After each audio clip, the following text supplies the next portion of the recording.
Peter Pan, Chapter 29, The End of Hook.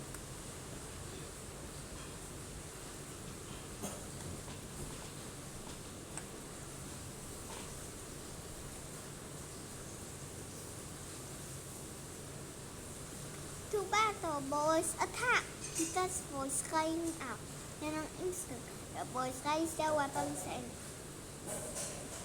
and charged the pirates. Swords flashed and screams pierced the air. Stunned, the pirates scattered around the deck. The boys hunted them down in pairs. Though the pirates were stronger, they were surprised by how fierce the boys were. Separate and alone, each pirate thought that he was the last one alive. Some jumped into the sea, others hid in the dark corners of the ship. Two those, instead of fighting, ran around on the deck with a lantern. He shone his light in the faces of hiding pirates, blinding them, and the other boys took over. Slightly continued to count the victims. 5, 6, 7, 8, 9. The count grew until they were all dead. Even Johnny Michael managed to kill one pirate or two. With his past gun, Hook was surrounded by the boys, but kept them back with his sword and hook.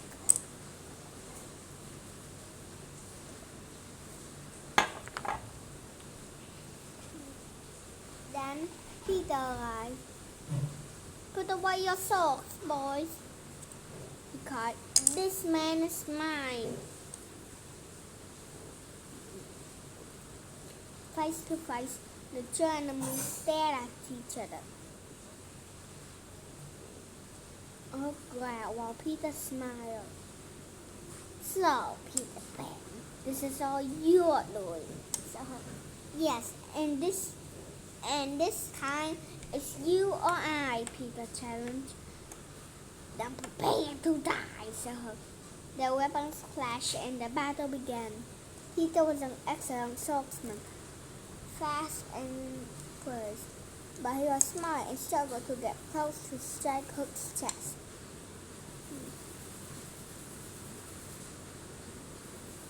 Hook, though not quite as quick, had experience and skill, but he found it hard to land his blade on his hated foe. Like as a feather, Peter fluttered away, always avoiding Hook's sword.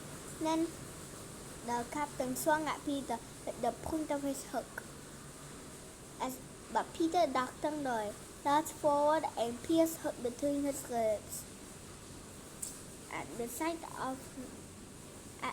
of his own blood, Hook dropped his sword. The boys cried, "Hooray!"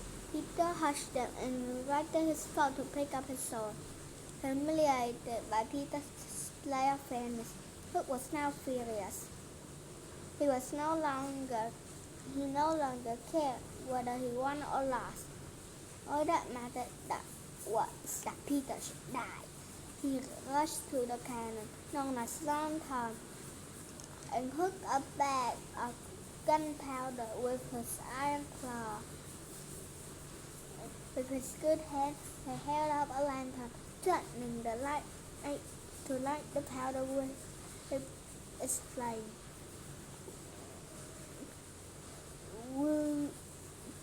Will I be blown to bits?" he screamed. Like an arrow, Peter flew straight at the bag, grabbed it, and threw it overboard. Then he marched toward Hook with his dagger. Hook sprang onto the rail of the ship and threw himself into the water. Sadly, the pirate captain was unaware that the crocodile had followed Peter and was swimming around the ship.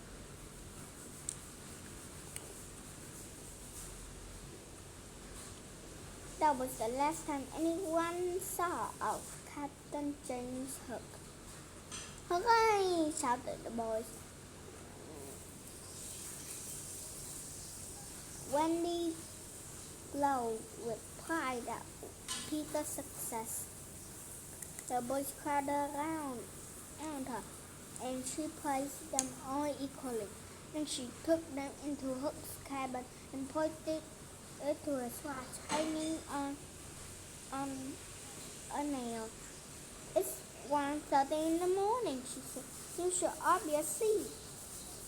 Quickly, she got the children into bed in the park's bunks and tucked them in. There was no time for a story, but they didn't need one.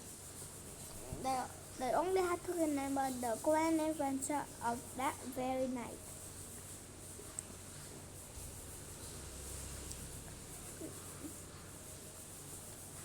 Only Peter stayed awake. On the deck of the Jolly Roger, he paced up and down, thinking about Wendy, about her leaving Neverland, and about the trip home. Finally, he fell asleep. Wendy found him in the night, curled up beside Lon Tom. She bent over and kissed him on the cheek. The next morning, Peter was the new captain of the Jolly Roger. The boys took their places as crew. They even pretended to be pirates for a while.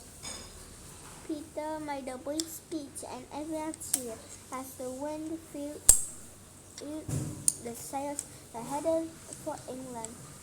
Captain Peter congratulated they could reach the coast of the 4 days. Then they would fly the rest of the final destination, the home of Wendy, John, and Michael.